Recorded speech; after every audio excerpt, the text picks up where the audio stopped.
Are you ready for the ultimate bikepacking weekend adventure? Join us for an unforgettable self-supported bikepacking trip through Southwest Virginia. The Grayson Gravel Pie Bikepacking Adventure travels along the Virginia Creeper Trail, the beautiful gravel roads of Grayson County, Virginia, and the New River Trail. All lodging and camping arrangements are included, along with daily routes and guides riding along with you. This self-supported adventure offers resupply opportunities every 20 miles for your food and water needs. Find out more at graveltraveldirt.com. You're listening to Mid-Atlantic Gravel, Travel, and Dirt.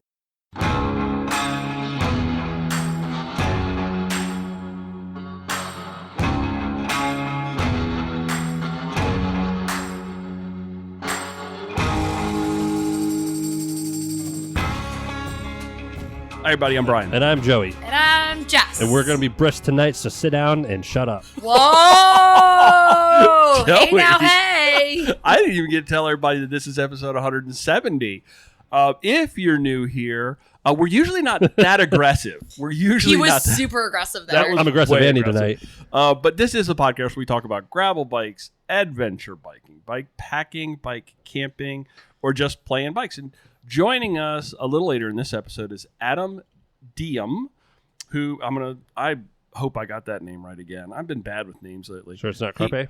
I don't know. Carpe diem. He is the event director for the Roughneck Gravel Roubaix in Titusville, Pennsylvania, coming up at the end of the month. But before we get to all of that, our big, giant OD Green news for the week is I look good in our new kit. that new kits are here. Hey. And I was excited to get to ride with you yesterday, because I got to see the kit in action. Don't let me forget yours before you leave tonight. I will not. Boy, Philip just hit it right out the park with that, no doubt. The little details that he put in, the little love you buys that we hadn't envisioned, the different logo placements. But my favorite is the base layer with the Gravel Ends logo right there where a Superman logo would be. So you can just unzip your jersey and like pull that apart and be like, Super Gravel. That's like really Exactly. So, folks, if you did not get the base layer, I ordered extras. did you? Well, there was a minimum, Okay. so I ordered like 10. Because once you see the base layers, you're gonna want that base layer. It's sharp. It just looks so good. And folks, if you don't know who made our kits that we are bragging so much about, Cutaway USA made them. Cutaway USA offers premium cycling apparel born in the Blue Ridge Mountains. Cutaway's an industry leader using innovative fabrics combined with clean, bold designs. Make sure to visit their website to see all of their jerdies. The jerdies. You're going to go see the dirty jerdy. Words are hard. Jerseys, bibs. What's neck not hard gaiters. is their chamois. Nice. No. Chef's kiss. Well done, Joey. Do you hear that? You didn't even get Kiss. You didn't even get like a oh my God from Jess. You said that because he slipped that He right did in. slip it right He in. slipped it. That's what she said. Don't. Check out their website, cutawayusa.com. When you reach checkout, use the code GTD20. That's GTD20 to take 20% off your entire order. And that offer is a special discount just for our listeners. And Joey and I are both drinking adult beverages tonight. Hey. Hey! What do you got, Jess? I have a seltzer, the grapefruit kind. The crap fruit. The crab fruit No, kind. that's the good kind now. Really? I don't know about that. Joey handed me this Beans and weenies. spicy ranch water from Lone River. It's a hard seltzer made with 100% agave, natural lime juice, and jalapeno. Only 80 calories, and it has roots in far west Texas, and it does have a little bit of a bite there at the end. It's good. I like that little jalapeno. Yeah, it's got a little something at the end that kind of sings to you. So, what do you got? Everyone's been drinking these Cutwater spirits. It's like what are they called? Like cocktails in the cans. Mm-hmm. This is a whiskey mule, so it's a Is it good? black summer. Yeah, it's like the drink I normally make. But you didn't have to do it. You didn't have to it's do the bourbon work. whiskey with natural ginger, lime, and bitters flavors. Excellent. I usually use Excellent. I like mine a little better, but the convenience, and this is a little lower in alcohol content. What is it? 7%. 7%. Okay. I'm using straight bourbon or whiskey. Yeah. Like mine's are pretty strong. So this is more tame. Yeah. That's 4% and 80 calories. Yeah, that actually, and you said they've got other flavors, right? A bunch, but that's Mike's. The liquor store either had that or some like grapefruit thing that didn't sound appetizing. And when I thought of that, I thought about that Fishtown Brewery beer I had at Croatan that I really liked. And it reminds me of that. Yeah, it does. It does. I know it's not your favorite, but I like Got it. that little bite at the end. I'm not real crazy about the name Ranch Water. This sounds cool. No, I don't know. It sounds sounds dirty. Does ranch water sound better, or does sounds- like do you want a what is that? It sounds White like Claw? you should be on the Dutton Ranch and Yeah. like drinking it with like. It sounds like I Drinking need with to the filter it you with my know? Catadine B-free filter. ranch water sounds like you're drinking it. You know, you did some work on the Dutton Ranch. All right. Okay. Or the Hell 4.6s. Are you at the 4.6s yet? Nope. I Oh. don't think so. I just finished season 3. All right. Well, you And need to go. binging it out. Listeners don't know what we're talking They're- about. We no, are they talking- definitely- Everyone knows. Everybody knows Yellowstone. it. Yeah, Okay. Everyone knows John Dutton's going to be governor. Yeah, everybody's talking about Oops. Yellowstone. Did you just drop a spoiler? Don't do that. Anyway, Okay. For me, I'm starting this week. I've got Gravel Grinder Nationals in Loudoun County coming up Hey. this Saturday, and the weather's going to be hurricane Rainy. conditions. rainy and icky, and it solved my dilemma of I was like going back and forth. Do I pull those 50s off? Do I the 38s? What do I do? What do I do? You buy wheel sets for every set of tires you have. So that decision made the weather has made that decision very easy. The 50s stay on, going big. My mother was just talking me through the weather today. She was reading me all the weather that's going to happen this week in our area. I got a big ride. Joey and I rode yesterday together, Yep. which was awesome. We haven't done that since I don't know when, a little while. Just You that and casual We haven't done that since last year. like neighborhood kind of roll around. That was really nice. We stopped at Dunkin' and had We only stopped there. yeah, that's the only place we Was it? stopped. Yeah, Well, it was only nice. like 30 miles for It was you. nice. It was really nice. And I did a metric today, and that'll be my last big ride before the Century on Saturday. So we'll see how it goes. I looked at the route. The route looks good. The route looks very rolly. Does it look like a route? Yeah, it looks very rolly, and there's a couple of big climbs that look like they're substantial, which is good. Yeah. But not a lot. Not like a unpaved kind of like. It ain't no Sector 4. No, it ain't no climbing forever, and it's 101 miles and 6,200 feet. So that's not bad. Yeah. I'm feeling pretty good about that. I liked when we rode Loudon at Cat Camp. I really liked their route they had. Yeah, Really liked it. it. Probably used a lot of the same Really roads. liked 'cause it. was And Chris there was Alex. like lots of loopy Yeah. loops. And it was a really good route. Yeah. It was scenic. It was pretty, Some parts had hero gravel in it. Folks, if you happen to hear this, I'm pretty sure they've still got entries for Saturday. So I don't think they filled. So their, pack your rain pants. Yeah, They definitely need volunteers. I got an email today about it. So Yep. they definitely need volunteers. The other thing on my list, Joey, we're doing an intro to bike packing class. What do you want to call it? Is it a class? Is it a seminar? Is it just an event? It's just Seminar? Let's call it a talk. Are you a doing Brian a talk. talk or are you having like centers for the kids, for the people to manipulate? I said kids at first because that's my normal life. No, I don't think we're going to have centers. I think there will be a lot of show and tell. I'll bring some stuff, and Joey's got stuff, and so there will be things that people can like. I'm thinking about putting my tent up on the wall and nailing it into the wall so the vestibule hangs out and all. Yeah, that That'd would be cool. awesome. You could drive the Little Subaru G.I. right Joes. into the shop. Oh my! I meant my man. bike packing tent, but Oh, yeah, man. yeah. That is May 17th. That's a Wednesday. That is May from 18th. May 17th. That's May 18th. 18th. Yeah. Okay, I got that wrong then. May 18th. It is then. We That call it May 18th. is going to be from 7 to 8:30 at the Tucson Adventure Center. I have been on the search for a multi-tool. Now, not a bike multi-tool, a Oh, boy. multi-tool like a Leatherman kind of a multi-tool. Does your knife guy not cover multi-tools? Yes, he does. Oh. And that's where I did. I did a whole bunch of homework, and I've decided upon, this is my criteria. I was looking for pliers and scissors. Eddie? Yeah. Pliers and scissors and tweezers, if available. And the Gerber Dime is a very small multi-tool. Another thing I wanted to try to keep it small and tight. It was only $20. I will let you know a long-term review. I haven't gotten it yet, so I should have a long-term review available probably tomorrow. Well, yeah, I expect so. Yeah.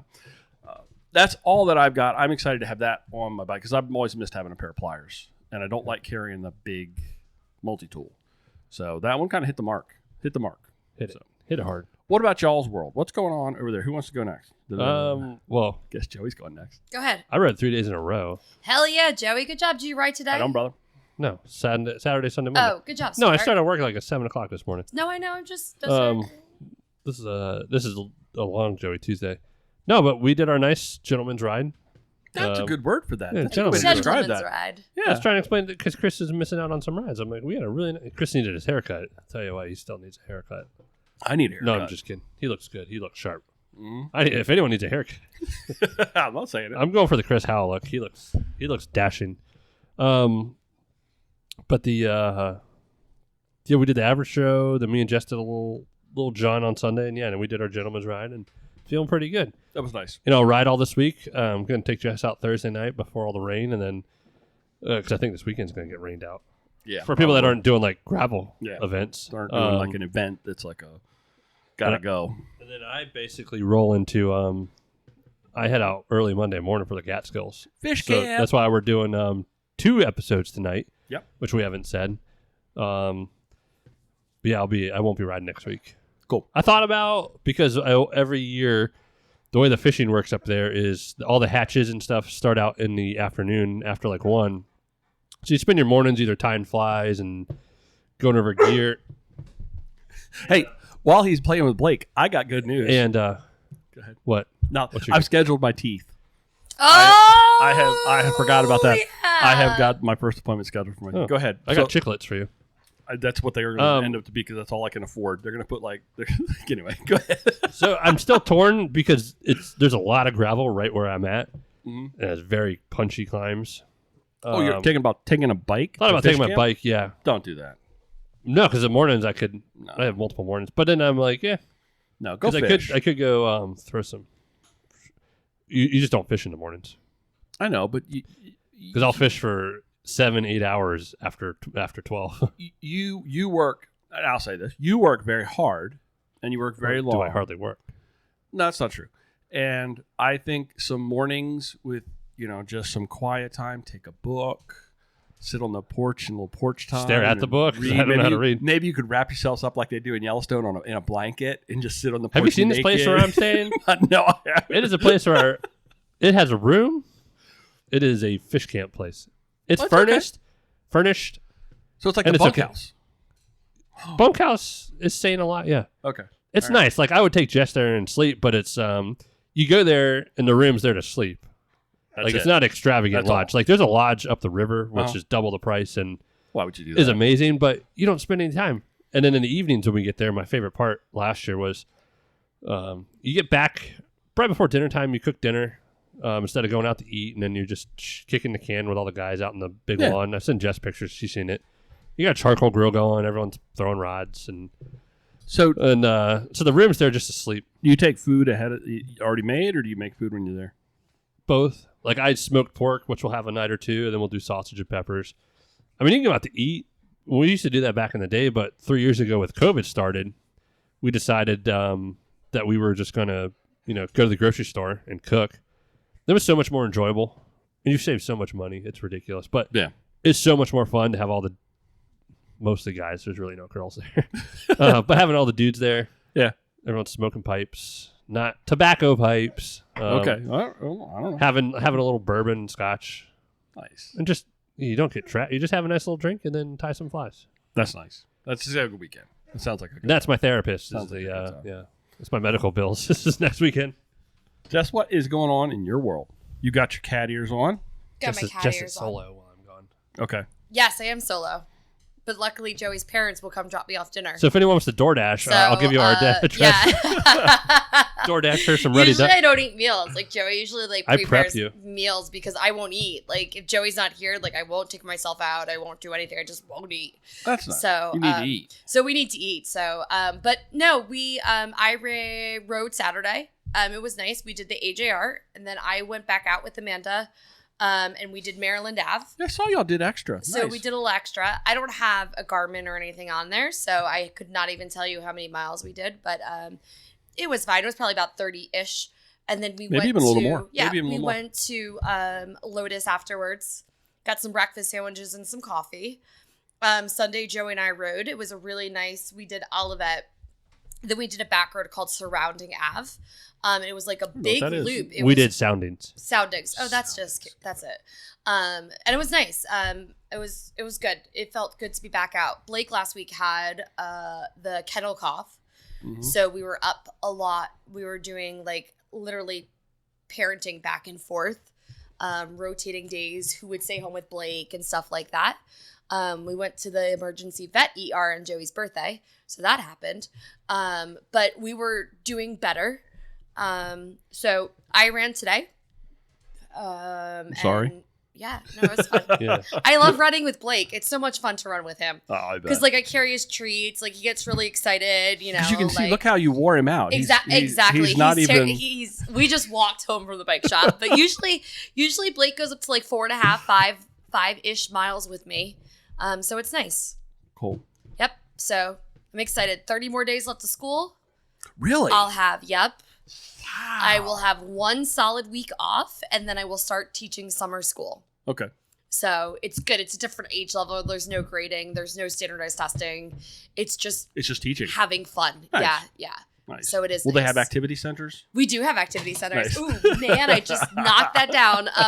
I do centers every day. That's why I said it like so nonchalantly. Like, will you have the participants rotating We through should have centers? Joey, I Because would like centers. even at CAC camp, they had centers. Take a hike. I think we need centers. You want to do Strava Club?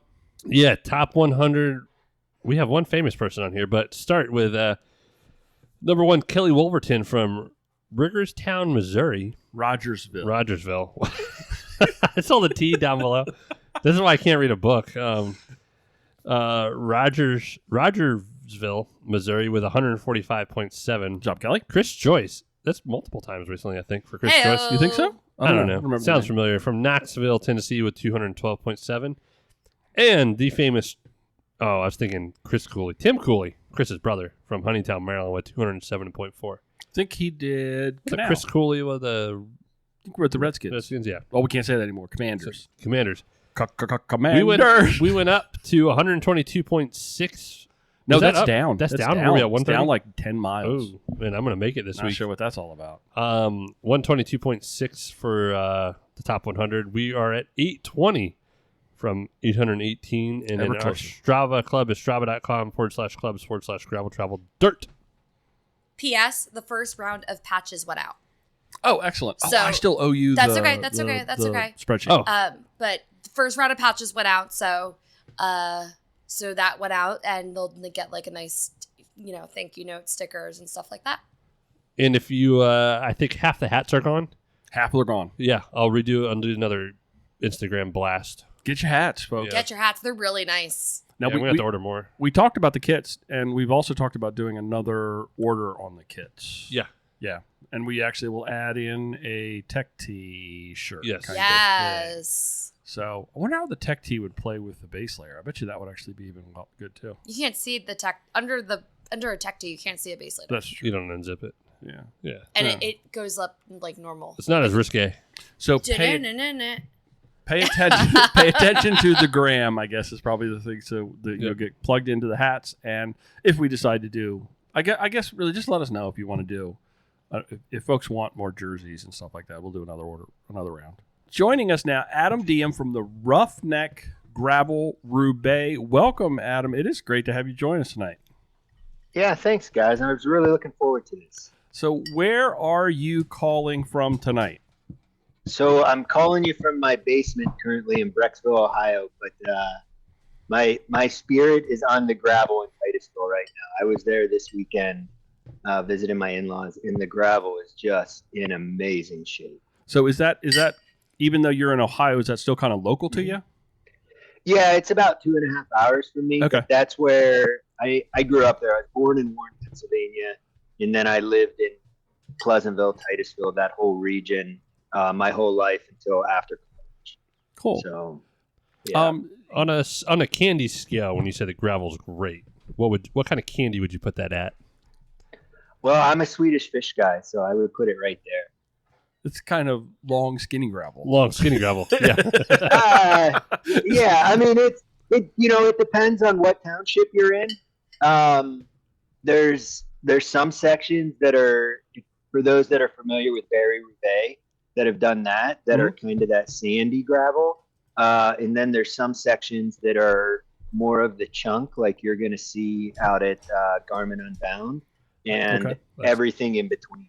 And if the townships, like this past weekend, I hit a couple roads that they had just graded from the winter and all the runoff, and that would take something that's that sandy Barry Roubaix style gravel and turn it into the Garmin Unbound chunk gravel. That's like Jawbreaker candy scale. Yeah. Versus like Gobstoppers, those little tiny ones. Exactly. And then the real nice stuff is the nerds.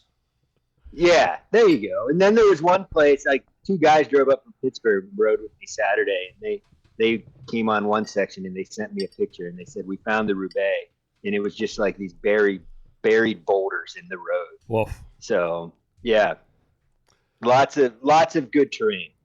So before we get too deep, tell our listeners a little bit about yourself. What do you do? Where what's your story, Adam? So I started racing 15, 20 years ago now. And then about 9 years ago, we had the opportunity to move to Europe for my wife's career. And we spent 5 years living in Stuttgart, Germany. And I spent 5 years being a professional bachelor until our two kids were born over there. And I literally just ride my bike. And while I was over there, I started my coaching business, which is Carpe Diem Endurance Coaching. And then, when we moved back, we moved there from Washington, D.C., and we didn't want to go back to D.C. We wanted to be closer to our families, who still live in Titusville. Okay. And, there's a field office for my wife as a federal employee here in Cleveland. So we ended up in Brecksville, which is about 8 minutes outside of the Cuyahoga National Park. So for me as a cyclist, really great to have the towpath and a whole bunch of abandoned roads and everything right there. And then when we came back, we decided that for an income, the coaching business was enough. And one thing I always wanted to do was figure out how to give back to the community that I grew up in, which is Titusville, through my passion, which is bikes. And last year when I was at Garmin Unbound, I kind of had the epiphany, like, why don't I do a gravel race there? Growing up, learning to drive at the time, like in high school and college, I was a soccer player. I didn't do a ton of cycling. We would always just run on the dirt roads, or train on the dirt roads. And then, we also learned how to drive in very bad winter conditions on the icy dirt roads. And I was just like, when I go there, all I want to do is just ride the dirt. And it's to this day, like even when we would travel home from Europe to see family or whatever we'd be doing, I would literally bring a bike and at the time put on 28C hard case tires because I couldn't bring both bikes, and just go ride the dirt and just pack 10 tubes with me and kind of hope for the best. So fast forward to today, and we're 22 days out from the first Roughneck Roubaix, and it is super exciting. So definitely a passion project and a dream come true. We were talking a little bit in our little pre-show conversation about the Roughneck name. Where did that come from? So part of this for me was, and I think the success for any gravel race is engaging the local community. So part of this, when I set out to do this in my business plan, was doing exactly that. So the first thing I did was had to get approval from the mayor and the city manager and all that, and they were on board instantaneously. Like their mentality was like, can we do this next weekend? Oh, cool. And so just right there, community support started, because they instantly started talking to council members and other community leaders about it. But then I didn't have a concept of a name. I wanted it to somehow include the rich oil history, because Titusville's, the home of the first modern production oil well. So it's literally a valley that changed the world. Wow.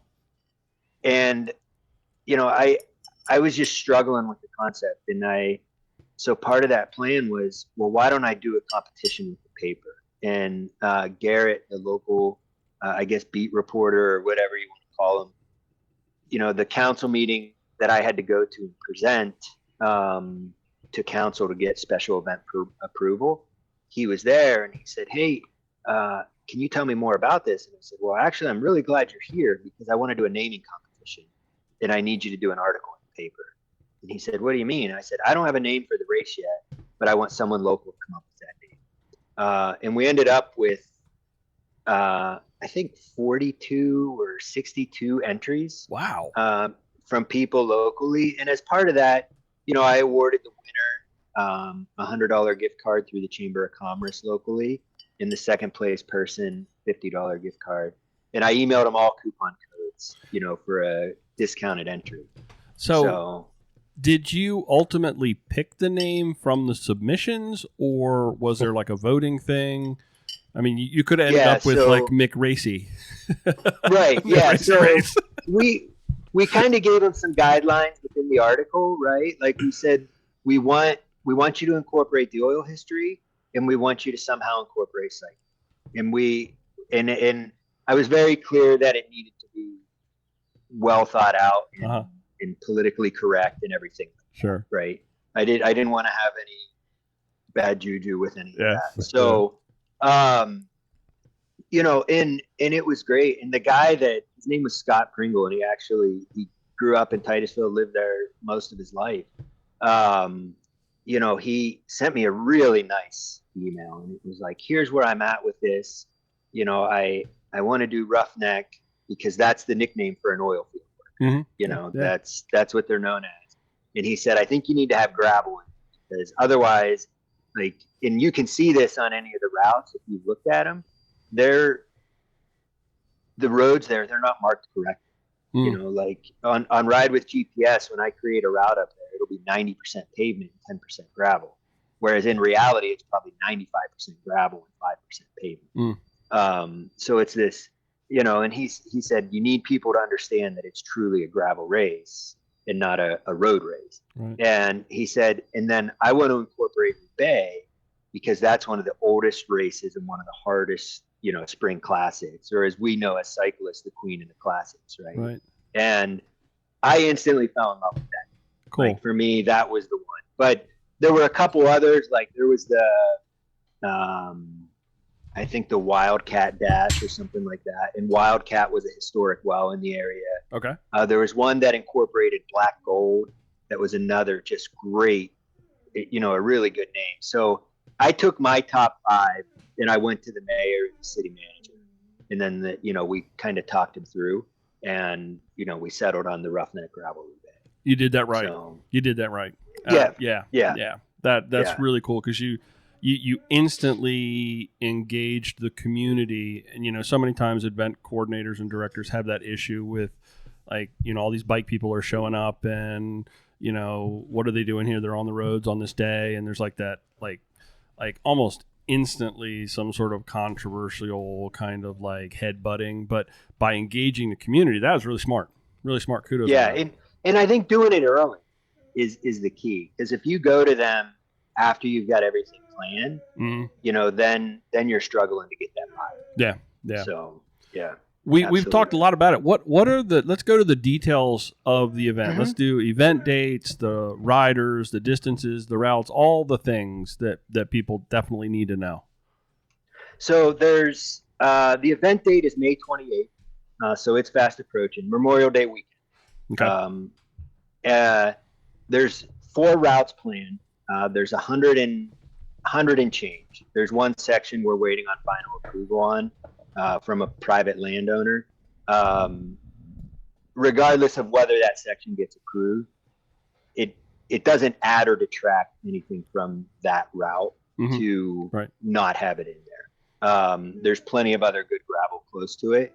It was just a nice cut through. So we'll see if that section gets approved. If it doesn't, I've got 4 backup routes already planned. Oh, wow. With all the approval. That's cool. And then, so that one's the 100 plus. That one's about 9,000 feet of climbing. And these are and these are some proper climbs. There's one, literally at West Hickory, which is a small town down on the Allegheny River, that you might as well put your back wheel in the Allegheny and then you're climbing 7 miles. Wow. And it's 100% gravel climb. Wow. Like just the first gravel road you hit, which is, excuse me, literally less than a mile from the start line. I think it's Strava categorizes it as a Cat 4 climb. And that's one thing. All the routes will hit that climb to start. Okay.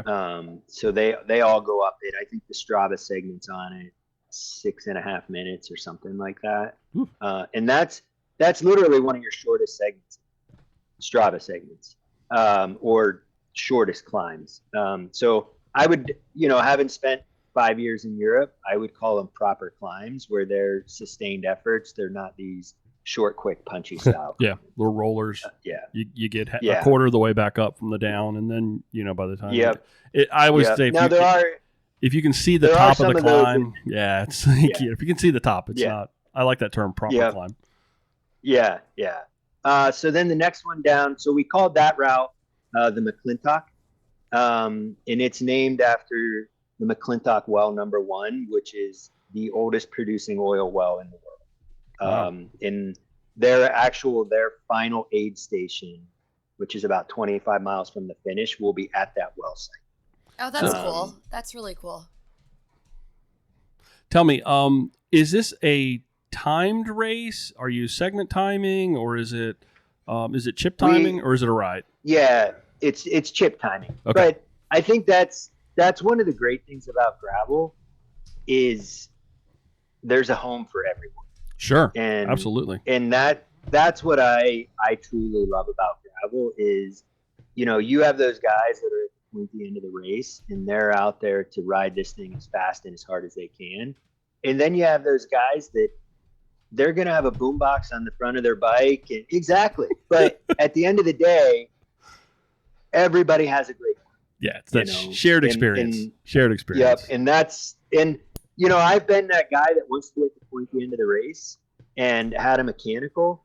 And then I end up riding with some really great people and making some new friends. And that's just the amazing part about it, is just, I call that the spirit of gravel. Hawaiian shirts encouraged. Yeah, right. I think we should go with work shirts though. Oh yeah, there we go. For this particular. Yeah, that's a great idea. Yeah. What are the numbers of riders? What have you got? Any caps on them? Or? Yeah. So this year the plan is to cap at 150. That's what I've pre-ordered everything for, and the goal is to just put on as near perfect event as we can. Sure. Because the way I look at that is that means next year we've got 150 grassroots ambassadors out there helping us grow the event. Yeah, that's really smart. That's smart thing number 2 right there, because keeping that first year kind of manageable so that you can know what you're getting into. It seems like so many times we want to just like immediately blow something up, and it doesn't. It always seems to be a problem. And I'm gonna interject too. There is. Right. Hey. I'm done eating my dinner. No, I'm gonna say that when we do a ride that we love, like we want to tell everybody about it. Mm-hmm. So once we do an event that we love and we made really good connections with and things just went really well with the day, we tend to be like, we got to sign up for this next year, like save this date on the calendar. And that's really important to us, is that our friends also have a good time at their day. Yeah. So that's how it grows. That's how it grows. Yeah, exactly. And that's, so then the next route is a 75 mile. And that one's about 6,000 feet of climbing. Okay. And again, it hits those proper climbs, that they're those long, steady state climbs. And we called that one the Colonel Drake. And that's named after the gentleman that drilled the first oil well. So, again, part of it for me was keeping it local, but also pulling in that local history. Yeah. The third route is, I think it's 40.3 miles. It's got about 3,200 feet of climbing. And it's called the Ironworks. And the Ironworks was a facility where they literally built the steam engines that were used to drill the wells. And coincidentally, it's actually where the after party is as well. A local person bought it and restored it, and it is just this epic place to walk into. Like, Cool. you go into a bar, but you're getting a museum, because Yeah. he also has a passion for history, and he has restored street trolleys from the area in there, and gas pumps and oil pumps, and just a ton of local history right inside it. That's something we've never really talked too much about, but it is a recurring drumbeat. It seems like gravel events have some sort of local grassroots thing, and there's always some sort of a tie-in to the community. I love that. I don't know that I've ever really picked up on that. I mean, you see it, but I don't know, just like that just kind of dawned on me. It seems like everybody we talk to, there's some sort of like local kind of thing, and the history side of it is it's just really cool. Yeah. So then the final and fourth route, and I kind of call this the everyone gravel, or in German it would be the Jedermann gravel. But we called it the Ida Tarbell, and she was a reporter an investigative reporter that was like one of the best back when oil was first drilled in the 1800s. And this route, it's really unique, and I don't know of another race that does something like this, but this one was created so that everybody could try it. And it's a 12.1 mile route, and it will start in Titusville, and then it ends in Petroleum Center. And this is where they used to ship the oil on barges down Oil Creek and unload it for market. And then they'll actually get on the historic railroad there and ride the train back to Titusville. Oh, that's awesome. That is super cool. Hey, talk about a great way to get beginners interested in gravel and starting their first ride. I mean, that is a really, really neat thing to hear about. That's awesome. Yeah, and that was really one of the other things for me is, as we kind of cued on earlier, in gravel, there's a home for everyone. But I really wanted to take that. Yeah. And for me, that was figuring out a way to shorter route that was achievable, and they could do it and finish in a unique way and say, you know what, next year I want to tackle that 40-mile route. We were talking about where the routes are going to end. Where do the routes end? Yeah, so all three, the 100-mile, the 75-mile, and the 40-mile, which is the McClintock, the Colonel Drake, and the Ironworks, they will all three end uniquely on the local BMX track, which is another thing that I'm not sure any other race has done. I can't think of any. But we have the BMX track is literally, you'll come off the last gravel sector, which is Drakewell Road, and you'll be less than a half mile on a shared use, old rail trail, which is now paved, unfortunately, to the Ed Meyer complex. And it's a 14-acre park, and there's a BMX track there. Cool. So prepare yourself, if you haven't started to receive them already. A bunch of sweet jump jokes. So, Right. Yeah. I had one guy tell me he can't wait to send it. Lots yes, I'm the people. postman and I send it. Yeah. Yep. I mean, there's lots of good stuff happening. And I think that's something really unique. But Boyd Cycling is one of the sponsors, in Boyd Johnson. And early on, I kind of emailed him about what any shortfalls or any shortcomings you might experience in a gravel race. Mm-hmm. And he said, do something unique at the finish. Yeah, you got that. And he said, what you don't want for timing purposes or crash purposes is it to come down to like a mass sprint of 20 people. you Right. know? And he said, because that's when accidents happen. And the last thing you want is somebody to do a long race and then have a crash. And when I was looking at the routes, and I was like, why don't we just talk to the BMX track? You know, and they were all on. Oh, cool. And as part of that, you know, we're going to donate proceeds back to them. We have it where anybody that enters can purchase a scholarship for a junior entry. And any of those junior entries that aren't retroactively given to juniors who have already paid, we'll donate all that money directly to the BMX track to help with their youth programming and what they have going on this summer. You got a lot of things that you're going to be able to build on, you know, and try out and build on and bring. It sounds like you're really thinking things through, even on a small scale, to prepare it for that next level. So that's awesome. So now, what is the best bike setup besides a BMX bike at the end? Because you may have some people that swap out bikes as they enter. Right. What's the best? I'm definitely looking for like some Wout Van Aert bike changes. Okay. You know, like maybe we should set up a pit where if somebody wants to hop on a BMX bike, they have that available. So, best bike setup. I don't know that there's a bad bike that you can ride on gravel.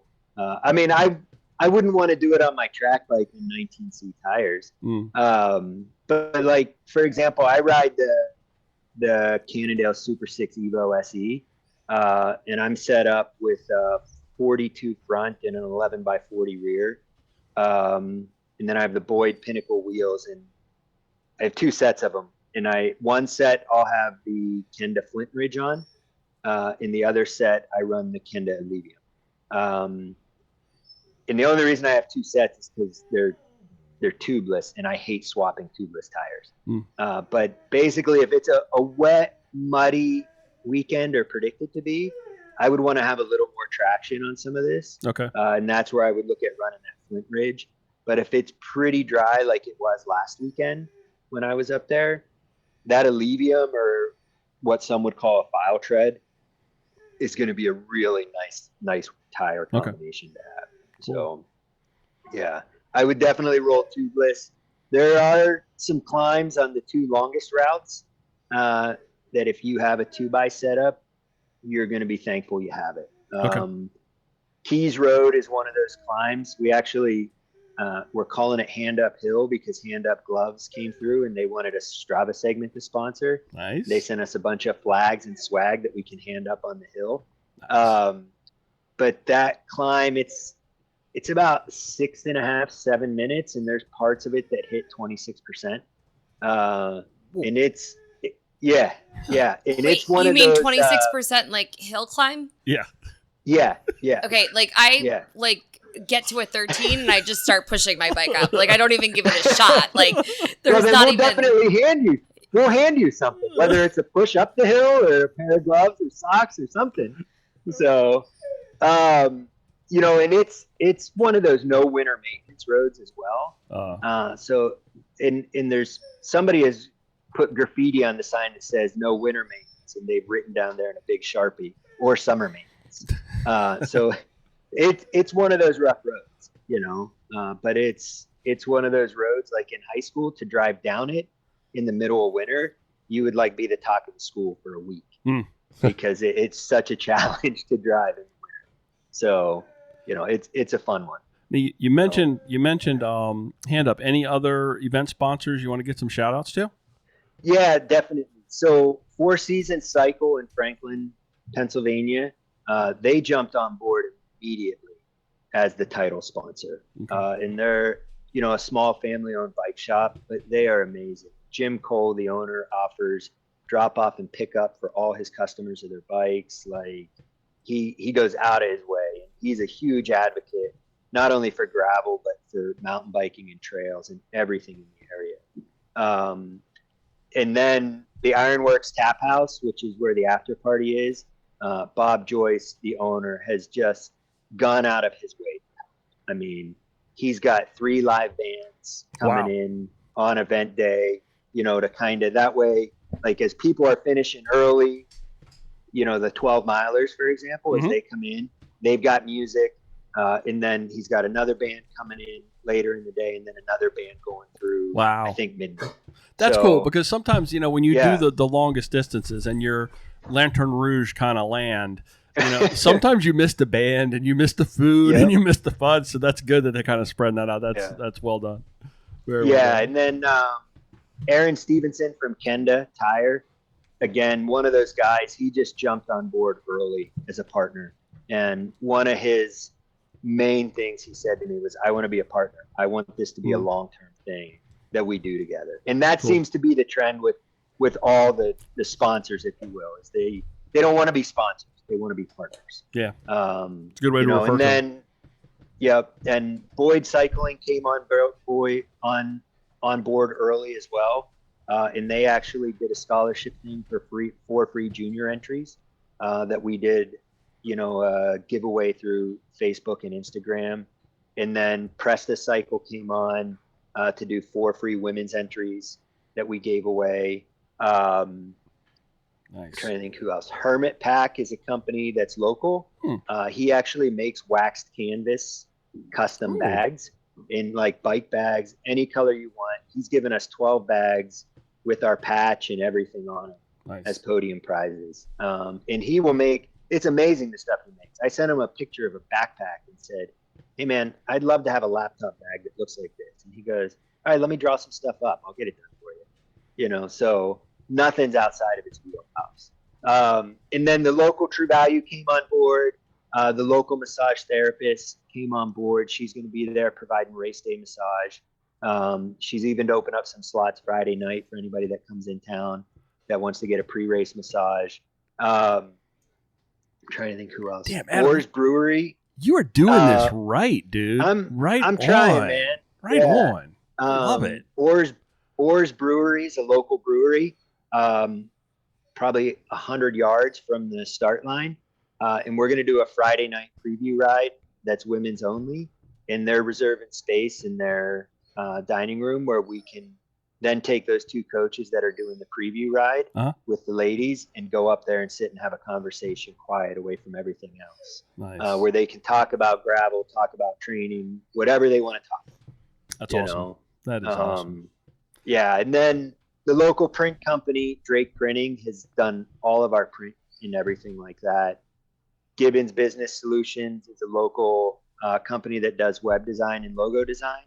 They did all our website and logo. I was going to give you some kudos on the website. Looks nice. Yeah. Looks Thank real you. nice. Yeah, they did an amazing job. They were easy to work with. They really helped my vision, come to life. And it worked out really well. The Oil Region Alliance, the local tourism group that kind of oversees a tri-county area, they're doing drawstring bags for everyone. So that way, if it's a muddy day, you can throw those dirty clothes right in there and seal it up and smell it a week later. We're all guilty of that. Don't laugh. Oh yeah. Oh yeah. And that gives us something to put your race packet in and everything too. Yeah. But they were more than happy to jump on board with that. And then it's Birch Graphics, and they're the local company that does T-shirts and everything. They're doing an in-kind sponsorship where they give us a discount on the T-shirts to have everything printed there. And then the Titusville Dairy is providing us with all the water we could ask for, bottled water and everything like that. So yeah, really part of it for me was doing as much local as I could. And I'm hoping that's showing through. So I'm going to give you a major kudos, hands up. I've worked with them on my recent fundraiser, and they are amazing to work with. Great gloves, and what a great community-based partner that you worked with. They're great people. Yeah. So I'm going to ask you an off-camber question. Ready? Hold on. So if you're an endurance-based coach, do you coach all sports? All sport. So do you do like running, triathlons? Yes. Yeah. Did you start off in triathlons? Multi-sport. Yeah. So my background as an athlete is I did start out. Well, I played soccer all through school and college, and then I was really competitive, so I needed something to do. But unless you're going to like the MLS in the soccer world, that doesn't exist. So then I started running, and I did some half marathons, and I think I did one full. And I realized, like, running isn't a lot of fun. And so then I did triathlon, and I was pretty good at triathlon, but I was really good at the bike leg. So that's what really got me into the cycling side of things. But to answer your question, yeah, I coach running, triathlons, cyclists. I even have some Spartan athletes that I work with to help design, kind of design their training and everything like that. So yeah, my husband likes to refer triathlons like middle school. You're like not really sure who you're gonna be. Like, are you gonna be a runner? Are you gonna be a cyclist? So because I also started off in triathlons, that's how we met Joey. But he says all the time that triathlons are like middle school. And I teach middle school, so I understand the analogy. So that's fair. I can appreciate that. So Jess is our all arounder. Joey and I kind of ride our bikes, but Jess she runs and she does all the things. I just like to do a little bit of everything, you know, and that's why. Yeah. But when you said endurance-based coaching, I was like, it sounds to me like he coaches all three sports. So I do. Yep. And then even in the winter, with some of my cyclists living in the snow belt, we mix in cross country skiing and rock climbing and cool. And other things to, because those hours of sitting on the drainer, I mean, it is just exhausting. Like it's So, and that's it's fun. But I'll tell you, it's exciting, like just helping people achieve their goals. Hey, sure. I gotcha. Yeah. I think for me, like that really supersedes anything right now. It's seeing somebody complete a goal. You're going to see people that start off with that 12-mile, 13-mile race, taking the train back, growing into the different fields. And that's something you get to see it as an event coordinator, is you get to see these people year after year that come back and push themselves to more limits or do the same thing, but you get to be a part of their journey. And that's a really cool thing to be a part of. Yeah, absolutely. Are you tearing? Are you tearing? It gave you a little tear really? there, Jess. Yeah. So we referenced the website once before. Yep. Why don't you toss the website out there? I will put a link to it in the show notes, but that's probably the best place, right, for people to go? Yeah, the best place, roughneckgravelroubaix.com. Roughneck Gravel You go Roubaix. there. Yep. You go there. There's links on places to stay. There's links on what to do in the area, like if your family's coming. There's great hiking at Oil Creek State Park, which is less than a mile from the start. The fly fishing in the area, if you're a fisherman, it is. Oil Creek is some of the best fly fishing in the country. Here comes Joey with the fly fishing. Joey missed all what that. Happened? We were talking about all the good fly fishing around Titusville and that area. So Joey's actually headed out to fish camp next week. So we're nice. It's first day of trout's over though. So but we go up to the Catskills when it warms up a little bit. Okay, right on. Yeah.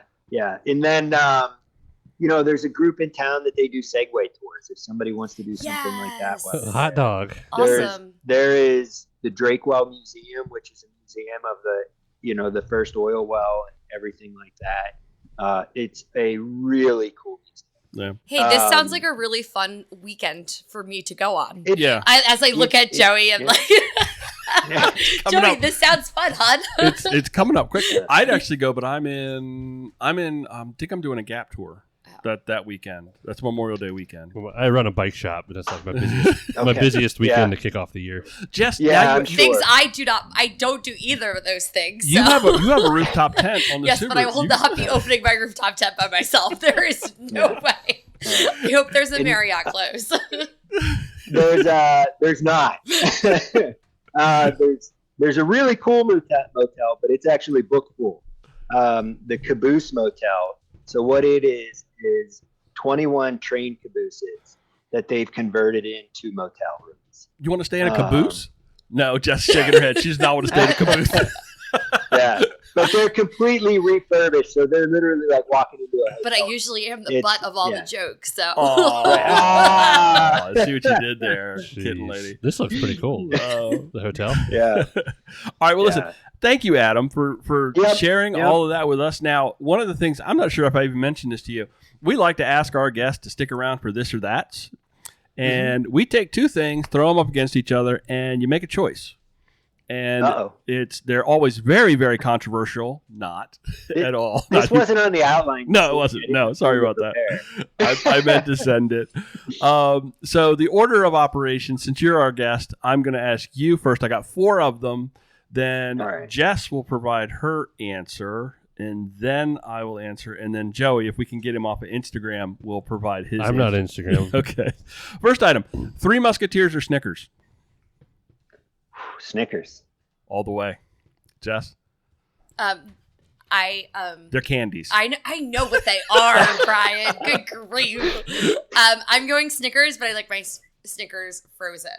Like almost frozen. Like very cold. Very cold. Yeah. I like where she's at with this. When I was a kid, I loved the Three Musketeers. I was a weird kid. I would eat the chocolate off the outside of it and then eat the inside of it. But now that I actually need energy, I would go with Snickers. Snickers all the way. Joey? Why? Because you're hungry? Yeah. Because I get hangry. Why wait? Yeah. Yeah, why wait? Always hangry. This is one where you guys are all wrong. Joey, I was going to say. Musketeers. Yep. Three Musketeers? I love them. Yeah, they are. I mean, they're not Reese's level for me, but they're... When I give out candy to my middle schoolers, there's always like a handful of Three Musketeers left. Like nobody will touch the Three Musketeers.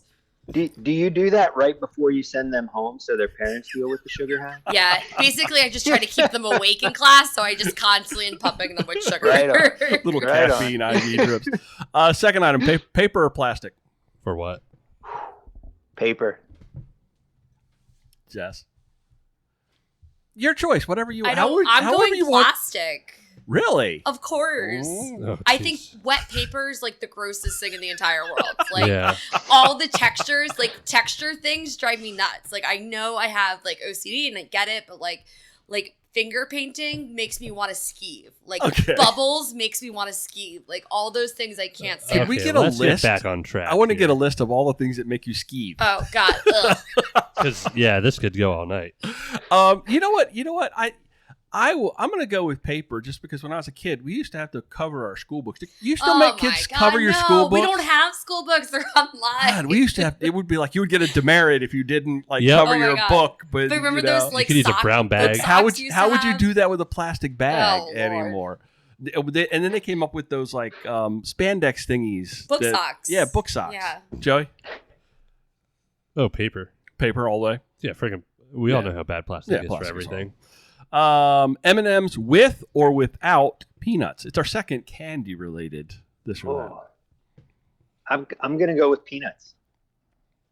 Same. I believe in balanced meals, so I have chocolate, peanuts, which is protein, and then I just have to pair like a coffee or something, and I have coffee. It's a snack. A peanut M&M, and a balanced meal. You lost another My cat ear fell off. Just got cat ears from the folks over at Dirty Kitten, and she's wearing them. We need to make that our cover photo. I'm going to go with peanuts because I agree. I mean that's what I keep on my boat when I fish. Exactly. Is peanut M&M's. My favorite. Peanut M&Ms. One of my favorites. I do love peanuts. Mm-hmm. They're delicious. Yeah. Yeah. All peanuts all over. And then you cover them in chocolate. Yeah. Chef's kiss. He just made kisses noises at the mic. Yeah. And it got Blake all excited. Yeah, and Blake was like, Dad.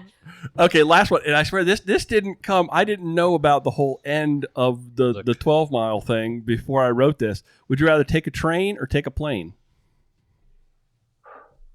Boy, that's a tough one because I think it depends on where you're trying to go. I mean, if you're flying to Europe, you got to take a plane. Yeah. Or a boat. But I do think it would be really cool to do a cross country tour by train. Yeah. And see that. So I'm going to go with a train. Cool. I also don't really enjoy the process of flying and security checkpoints and feeling like you are in the wrong no matter what you do. So I have to think a train would be a better experience. Jess? I'm going an airplane. Oh, you're going into airplane mode. I'm going in airplane mode because I will tell you this story. I once took an airplane from Salisbury, Maryland to Philadelphia Okay. because I That's wanted literally to, an hour and a half. I wanted to go to Florida, and all my siblings were meeting up at the Philly airport, and I was like, why won't anybody wait for me? So I took a airplane from Salisbury, Maryland. It had one gate only, and I flew from Salisbury to Philadelphia. I'm a train. I like the train. I would take the train all day over. I'm with you, Adam. The whole idea of security and all that other such nonsense with airports just skeeves me out. I don't like it. Yeah. I'm like, that's my new word for the week. Skeeves. I like that word. Joey? Well, I don't want to get punched by Mr. T, or whoever that was. What was that last week? I don't know. What are you talking I don't about, even know Joey? what he's talking about. Mr. T? Who's the guy with the tattoo on his face? Mike Tyson. Yeah, Mike Tyson T? punched someone in an Tyson. airplane last week. Yeah. Okay. Yeah. Okay. Pop culture. Don't want to get punched by either of them. Yeah.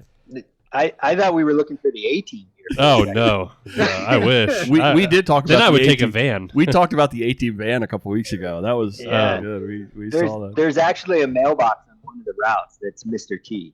Ooh, cool. Yeah. I want to take. I'm quite sure it's not the same Mr. T. I want to take a train across country. That'll be neat. I watched one of those 30-minute. I got sucked into one of those YouTube videos. The guy's like, I'm taking a train from Chicago to LA or something. Was it like the grass cutting ones that you watched? Yeah. Okay. It was pretty good. Yeah. It was nice. He had sleeper. It was like a 3-day trip. Yeah. Nice. I've looked into the trains from here to Florida. Yeah. Because I put because your of car my on family, I would totally do that. When I was a kid, we did the auto train. When you put your dad would drive his car up into the train, and then you get on the train and you go to the train overnight, and then the car gets unloaded and you have your car. Do the rental car. Besides taking the train to New York, I can't tell you the last time I took a train. Maybe the monorail in Disney. I took one to Cumberland one time from DC. I think it depends on the train too, because if you're on one of those trains that's stopping every 20 minutes, it could take forever to get anywhere. That's what we took the train to the city. I need the express. I want the express. The Polar Express is what I'm. I think you need to move to Europe if you want to do more trains. Yeah. Okay, it's about time to shut this thing down this week. Thank you once again, Adam. Very much appreciate it. And love to hear about the event. You're doing so many things in such a cool way. Really excited for you. I wish I could be there because it sounds like it's going to be super cool. I'm excited. Thank you. Cool. Thanks, everybody, for listening to this episode of Mid-Atlantic Gravel, Travel, and Dirt. If you've enjoyed the podcast, maybe consider joining our Patreon family, or another great way to support the podcast would be to join our Strava club. Or to babysit Blake during the podcast. Well, that would be so nice. I know. If somebody we fight with a black lab, a little black lab puppy throughout the entire podcast. You might have seen us all kind of distracted and trying to wave toys. Mm-hmm. But folks, your little donation of a couple of bucks every month really helps us keep things going. Joey, how can folks get in touch with us if they want to do that? Well, we are on Instagram at graveltraveldirt.com. Our website's gravel. You got that all wrong. Our website's graveltraveldirt.com, and our gram is at Mid-Atlantic GTD. Right on. Where Brian's wrong is where you could help the most right now is volunteering at your local gravel event. Yes, I saw a post. I like where he's at. I've been pushing since the first of the year for everyone to volunteer at one gravel event this year, and I saw 2 events that are local to us within 3 hours that both need volunteers coming up. Cool. It's not that hard. Good job. If you're going to ride more than one, if you can only ride one event a year, fine. If you're going to ride 2, volunteer at another one. Honey, I know we fight on Tuesdays, but Larry rode 12 last year. Larry needs to volunteer at 2 this year. Oh, Larry just got called out. Wow. Larry. Honey, I'm registered to volunteer at the Dirty Cat race. Yeah. Dirty Kitten race in July. Dirty Yep. Kitten. Anyway. That's how I'm going to support your local gravel race wear and my cat volunteer. ears. There you go. Love it. Mid-Atlantic Gravel, Travel, and Dirt is recorded this week from somewhere out in Ohio all the way to right here to Blake's Kitchen in Solomons, Maryland. Thanks for riding along. Until next time, do good, be nice, go slow, and respect others. Love you, bye. Oh, Jinx, you owe me a soda. Love you, bye. I'm going to go get my beanies and weenies.